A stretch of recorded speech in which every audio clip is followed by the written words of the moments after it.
சுவையான சத்தான கருப்புக்கவனி அரிசி பாயசம் தான் இப்போ நம்ம செய்ய போகிறோங்க ஃப்ரெண்ட்ஸ் எல்லாருக்கும் வணக்கம். எல்லோரும் சௌக்கியமாக இருக்கீங்கன்னு நான் நம்புகிறேன்.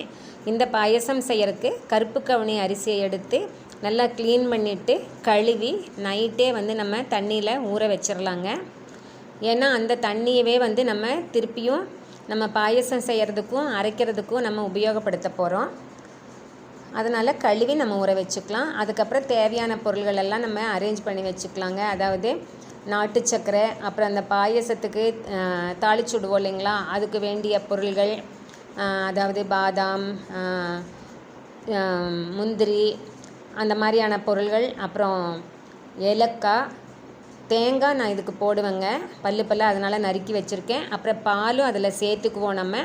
நல்ல பால் எடுத்து வச்சுருக்கேன் நான். அப்புறம் கொஞ்சமாக தாளிக்கிறதுக்கு அளவா நெய், இதெல்லாம் தயார் பண்ணி வச்சுட்டு இப்போ இந்த நம்ம ஊற வச்சுருக்கக்கூடிய கருப்பு கவுனி அரிசியை அரைக்கணும். அதுக்கு முதல்ல தண்ணியை நம்ம காய வச்சுக்கணுங்க.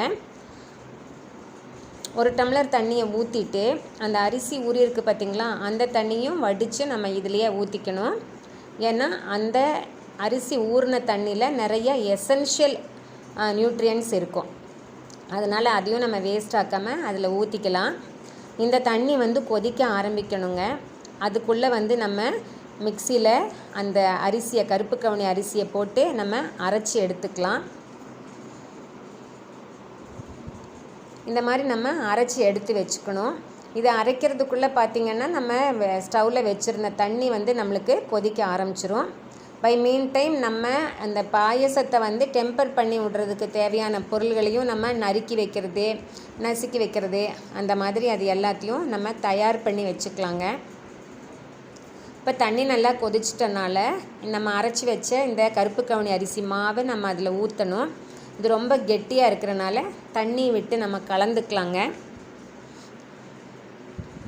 அதுவும் இல்லாமல் இது பாயசத்தில் தண்ணியில் ஊற்றி கொதிக்கும் போது அதுவுமே கெட்டியாகும் நமக்கு.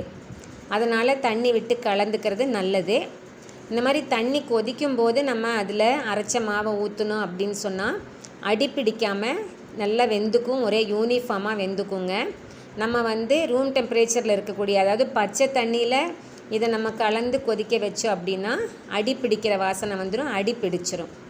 அப்புறம் ஓரளவுக்கு அடி கனமாக இருக்கக்கூடிய பாத்திரத்தை நம்ம இதுக்கு உபயோகப்படுத்திக்கிறது நல்லதுங்க.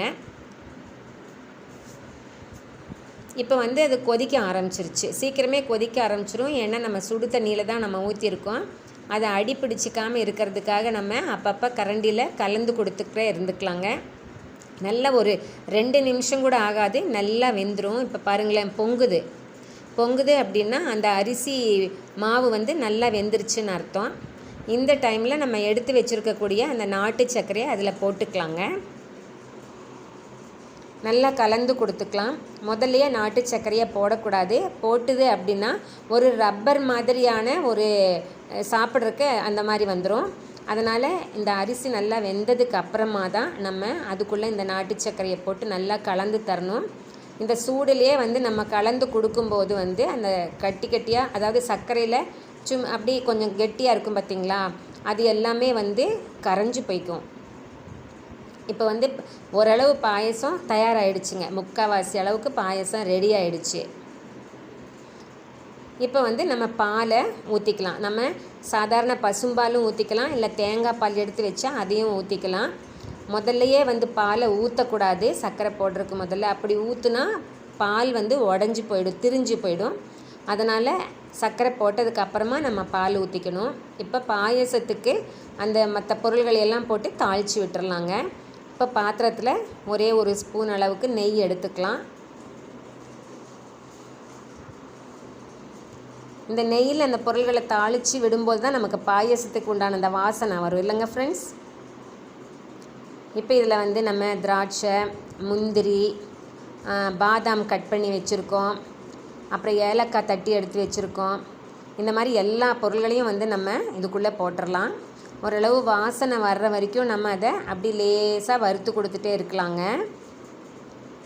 இந்த திராட்சை நான் 2வது போடுறதுக்கு காரணம் என்னென்னா, முதல்லையே போட்டால் திராட்சை கருகிடும். அந்த முந்திரி, பாதாம் அதெல்லாம் ரோஸ்ட் ஆகிறதுக்குள்ளே திராட்சை கருகிடும். அதனால் நம்ம முதல்ல போடலை, 2வது போடுறோம். இப்போ வந்து நம்ம பல்லாக எடுத்து வச்சோம் இல்லைங்களா தேங்காய், அதையும் இந்த நெய்யிலையே போட்டு நம்ம வறுத்துக்கணும். இது வந்து உடனே நம்ம எடுத்துடக்கூடாதுங்க. அந்த தேங்காய் நெய்யில் வறுப்படும் போதே ஒரு நல்ல வாசனை வரும். கொஞ்சம் ஒரு ப்ரௌன் கலரில், ஒரு கோல்டன் கலரில் அந்த தேங்காய் வந்து மாறிடும். அதுக்கப்புறமா தான் நம்ம அதை எடுத்து நம்ம அந்த பாயசத்தில் கொட்டணும். நம்ம ஃப்ளேம் வந்து கம்மியாக வச்சுக்கணும், இல்லைன்னா இண்டக்ஷனில் ரொம்ப டெம்பரேச்சர் கம்மியாக வச்சுக்கணும். இப்போ பார்த்திங்களா, அந்த திராட்சை வந்து அப்படி குண்டு குண்டாக உருண்டையாக ஆயிடுச்சு.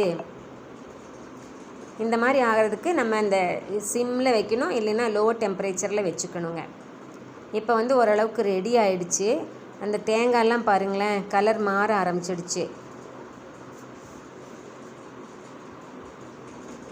இப்போ நம்ம இதை எடுத்து அந்த பாயசம் தயார் பண்ணி வச்சுருக்கோம் இல்லைங்களா, அதாவது அரிசி மாவை ஊற்றி நம்ம கொதிக்க வச்சுருக்கோம் இல்லைங்களா, அதுக்குள்ளே இதை நம்ம ஊற்றிட்டோம் அப்படின்னா இப்போ வாசனையான, ரொம்ப சத்தான, ஆரோக்கியமான, சிம்பிளான கருப்பு கவுனியில் செஞ்ச பாயசம் ரெடி ஆகிடுச்சுங்க ஃப்ரெண்ட்ஸ். இனி வந்து இதை நம்ம சர்விங் பவுலில் விட்டு நம்ம சர்வ் பண்ண வேண்டியது தான். ஃப்ரெண்ட்ஸ், உங்களுக்கு எப்போல்லாம் டைம் கிடைக்குதோ இந்த மாதிரி சத்தான பொருள்கள், சிம்பிளான பொருள்களை செஞ்சு பாருங்கள்.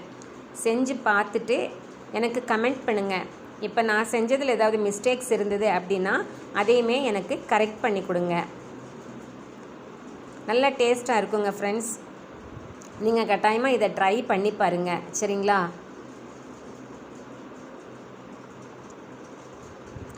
See you friends, best wishes. என்னோடய வீடியோவில் தவறு எதுவும் இருந்ததுன்னு சொன்னால் தயவு செஞ்சு என்னை கரெக்ட் பண்ணி கொடுங்க, எனக்கு கைடன்ஸுமே கொடுங்க. ஏன்னா ப்ரொஃபஷ்னல் வீடியோகிராஃபர் இல்லைங்களா? Best wish